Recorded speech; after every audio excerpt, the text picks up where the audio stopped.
Hello everyone and welcome back to DCM, Donnie Conned Me, your favorite local video game talk show. I am your host, Howard. I'm your host, David. And let's start off with some news segments. 2024 news. Let's go, baby!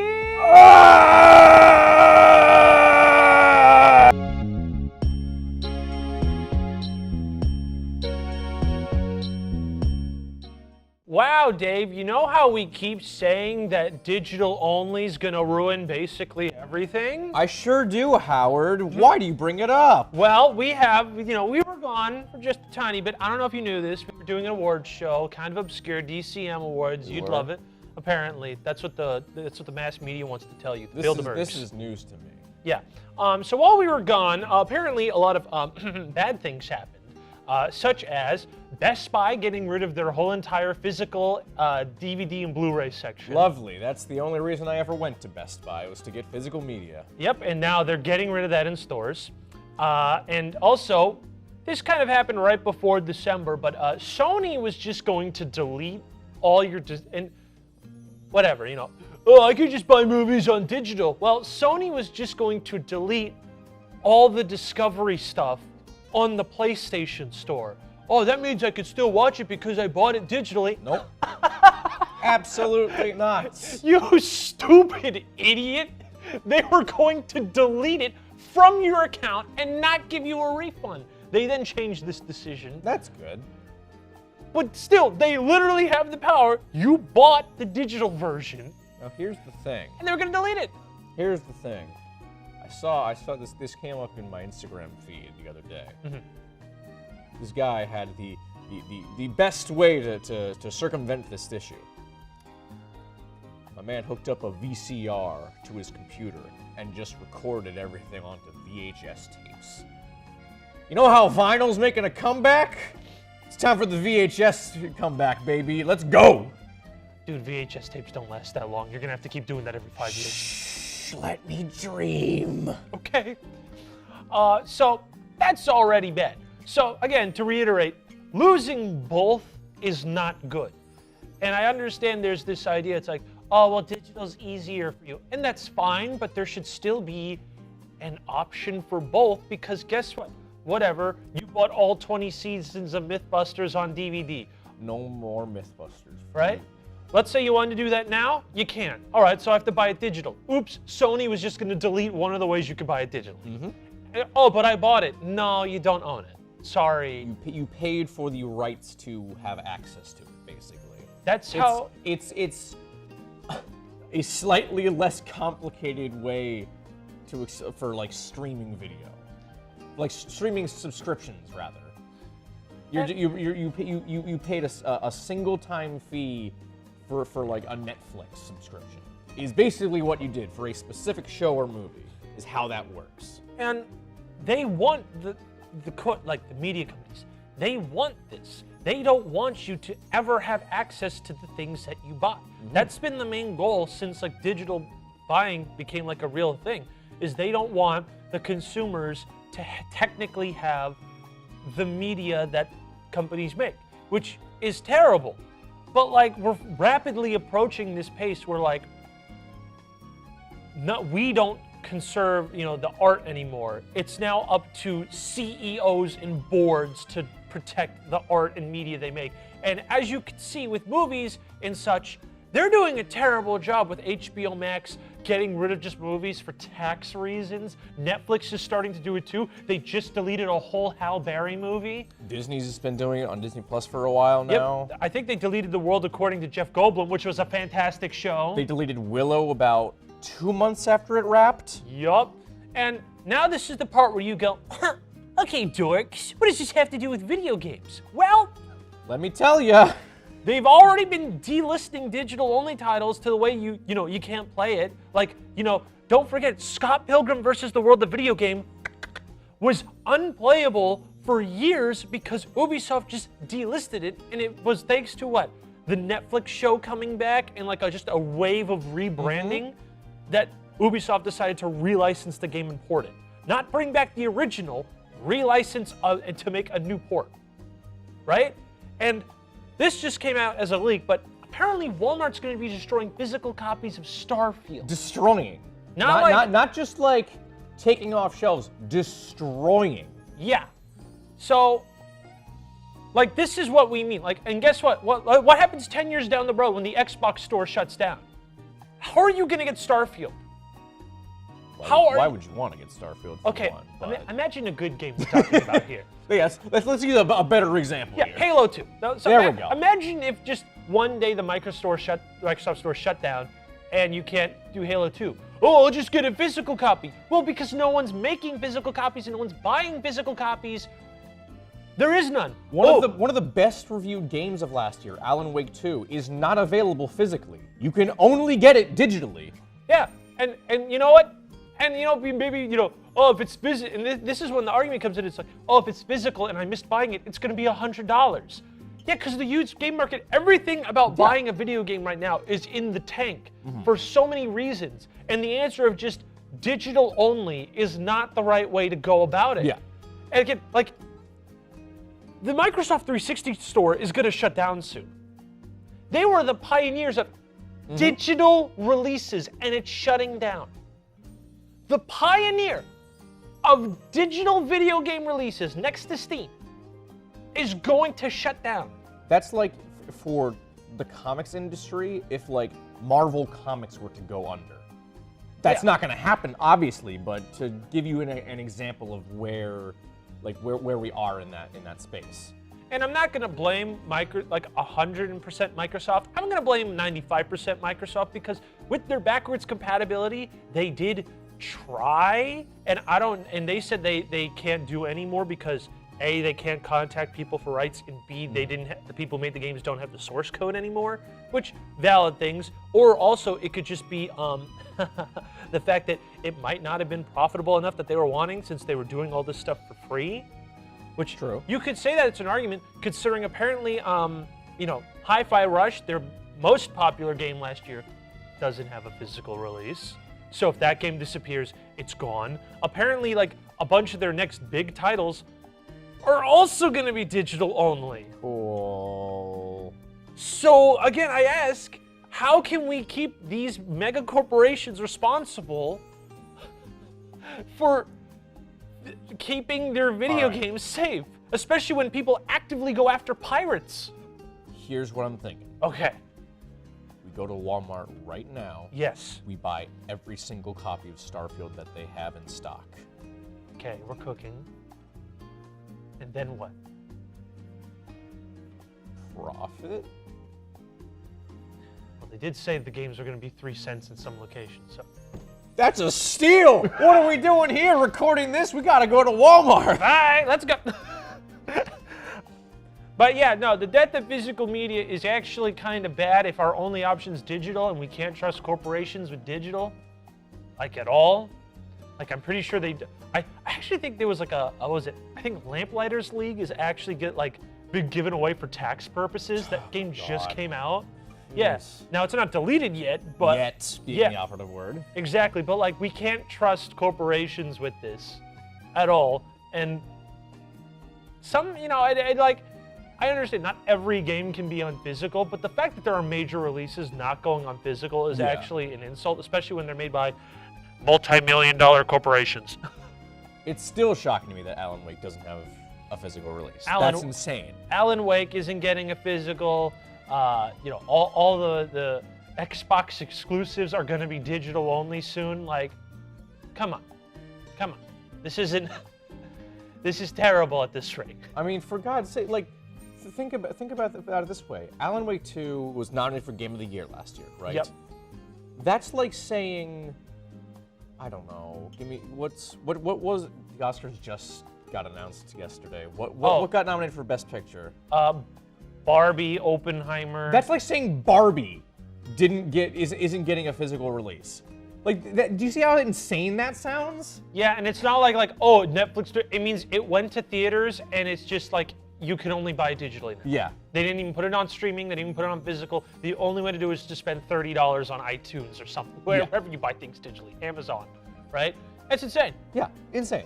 Thankfully, though, like I know, like Oppenheimer, when it hit physical, that like sold out everywhere. So like, yeah, the demand is there for physical releases. Yeah. It's very obvious that people will buy physical if given the option, and B, given the incentive. Because you know what? Bonus features. That's the whole thing. Oh yeah. Granted, I don't really know. People don't really do that for games. Yeah. But I mean, aside from like limited run games, obviously they're knocking it out of the park and stuff. But like, I don't foresee the developers themselves putting any time or effort into doing something like that. Yeah, no. It's just kind of sad. We're at a still point, like, video games are $70. Yeah. They're cutting off physical releases. I'm not gonna be doomer and say video games are doomed, but the AAA industry is not looking too well. It ain't looking good. Especially since, of course, we're not making fun of Alan Wake 2. We're just upset that it's not getting a digital. Baldur's Gate 3 got a physical. And it's apparently they're gonna keep producing it constantly, but like in batches. Good. So you have to like pre-order the batch for the quarter, and then they make that many copies, and then they do the next batch, right? So like there are options, but it just seems like no one's willing to put in the effort. Yeah. Like at all. Big doomer pill energy starting off. Remember last time we did an episode and I complained that everything we covered last year was all bad stuff? Yeah. We're not off to a good start for this year. Yeah, I know. Don't worry. I skipped all the layoffs, so we're not covering that because that's even more. Oh, yeah. What was the stat I read? Over 100,000 employees over the past year got laid off. Oh. Yeah. Speaking of things that died. Oh.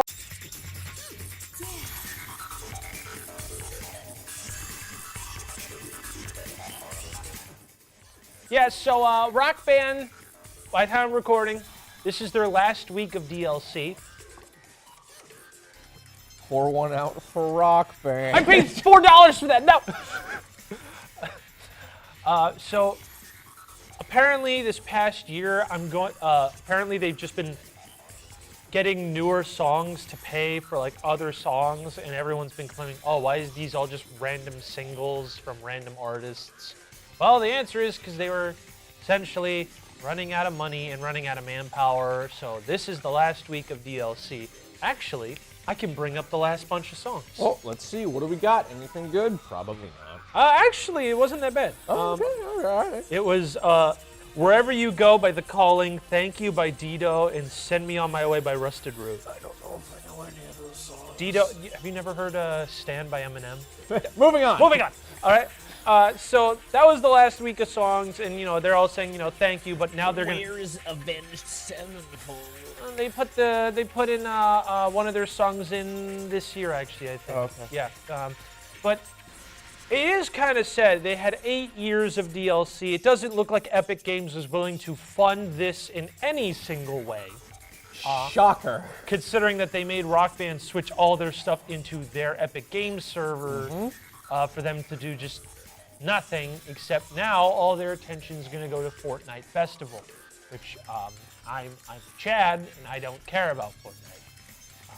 And all their songs are $5 a pop on Fortnite instead of the $2 in Rock Band, so I think... Because they need to make money. So I think I'm good. But yeah, kind of depressing, and there's no word on if they're even going to make a Rock Band 5. They said No, all the... I would... I'll eat... I was going to say I'll eat my hat, but this is the first episode I think I've ever done that I don't have my hat on. Yeah, it's been a hot minute without the hat. No, so I can't say I'll eat my hat if we get a Rock Band 5 because I don't have my hat today. Yeah, so I guess this is, I mean, it's kind of like, it's what is it, parting is such a sweet sorrow. I guess that's the way to put it, that they've just been kind of like trudging on like the little engine they could without anyone giving them funding to build instruments. Yeah, because remind me, when did Epic Games acquire them? I'm pretty sure in 2020. So it's been almost 4 years. Hold on. Depending on when in 2020 When they did acquired them. 2021. Okay. And late 2021. Late 2021. So it's been almost 2 years. And all I guess Epic Games has done with them that we could visually see is Fortnite Festival. Yeah. Which... It's just It's Rock Band Blitz. Yeah. It's It's Rock Band Blitz with a much uglier UI. And yeah, it's really bad UI, very terrible monetization scheme of, what is it? You get like, I think it's like there's like 2 to 4 free songs, but there's always 9 in a daily rotation, so you can buy the other 5 or buy the free one that day. Yeah, it's really bad monetization scheme. Yeah, no sense. So yeah, kind of sad, but thank goodness they're finally building instruments specifically for Fortnite Festival that may or may not work with Rock Band 4. Fingers crossed. Fingers crossed. Yes. It is sad though. Like, what? 2007 is when Rock Band came out. 2006. 2007, I think. So, it's. And the 4 had a DLC run of 8 years. Which is insane. Which is insane that they were able to keep going. Yeah. But again, kind of sad that it's like. Was that the longest run of DLC? Well, technically, yeah, because every Rock Band had its own run. Yeah. 3's run ended in 2013. That came out in 2010. So it was about 3 years. Yeah. So yeah, 4 to then, that's about 8 years. That's insane. 8 years. That's insane. Yeah. That's really good. That's actually That's a lot longer than I thought it was gonna be, actually. At bare minimum, it was 1 song a week. There was some times Yeah. where they did do 1 song a week, and that was like Inagata Devita, because it's like a 20-minute long song. Right, yeah. So that's Still, 8 years long is good. Is ridiculously good. It's kind of, but it's like it's said that the 8 years just kind of ends with like a sizzle. Yeah. You know what I'm saying? They didn't even do the big end of Rock Band blowout thing. Yeah. But what are you gonna do? What are you gonna do? Rip Rock Band. Activision, or not Activision. Phil Spencer, you know what you need to do. Bring back Guitar Hero. Do it. Bring back Guitar Hero and have us choose the set list. Hold on. We'd cook.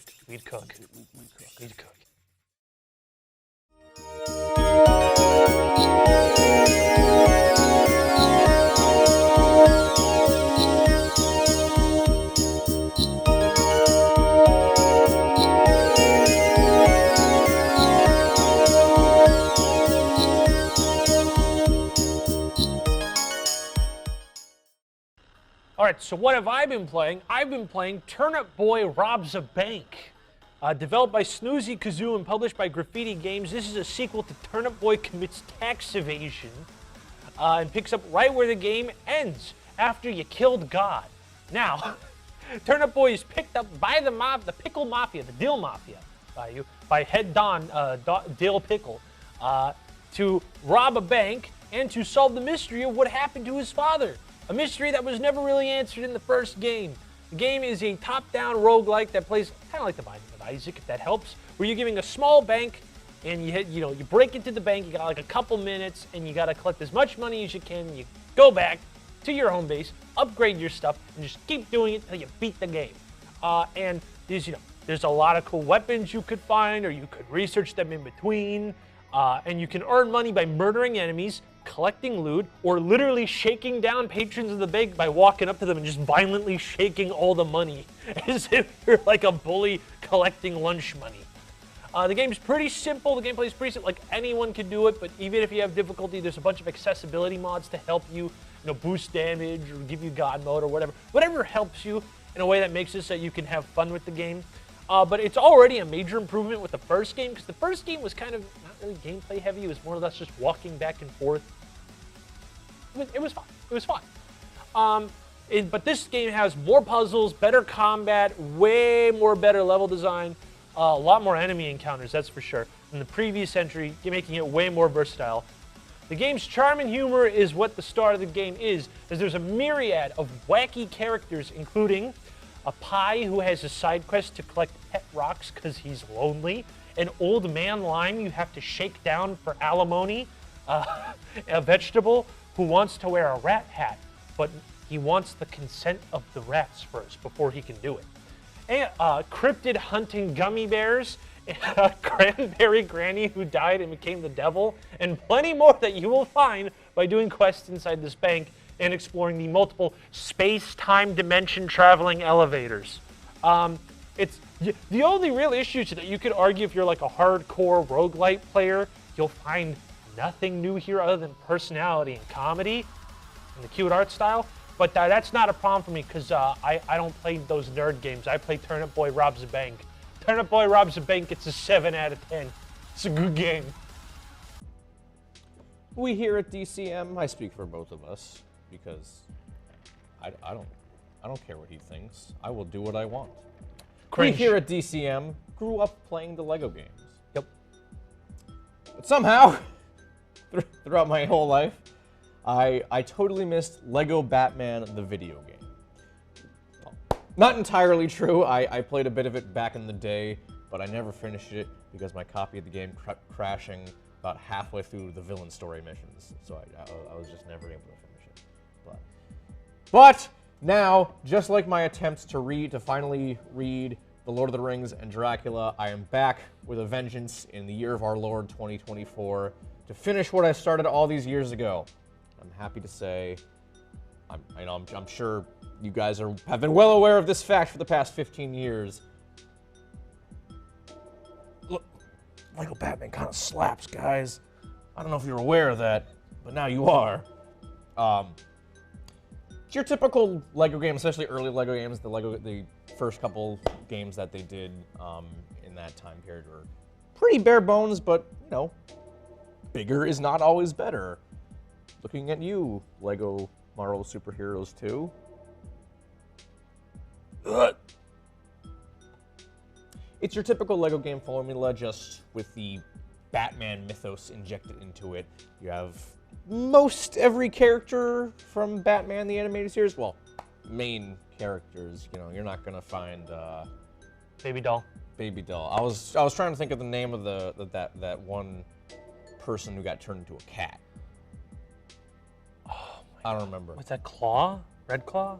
No. I don't remember. Point is, you got that, got all the characters, and some surprises, but also some kind of filler choices like scientist, 3 different Joker goons, a little penguin with a gun. I mean, that one's kind of cool, but you know, there's only so much you can do with the Batman mythos, I guess, if you're, whatever.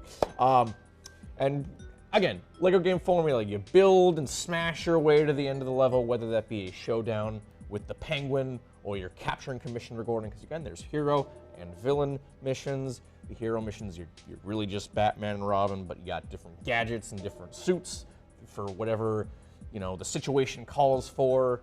And the villains, you got different characters, but it's kind of the same thing. They have different specialties, because that's how these Lego games work. If you've somehow never played a Lego game before. I don't know if I don't know how you possibly could have not, but go play one. God. In fact, maybe go play this one. Again, it's an early game, so it's a little bare bones, but for something that I was playing casually after I got home from work every couple of days, I had a grand old time. It was the perfect way to unwind after I got home from work. So I'm glad I got around to it. Kind of still kicking myself that it took me 15 years to get to, but I'm gonna give Lego Batman, the video game, a 7 out of 10.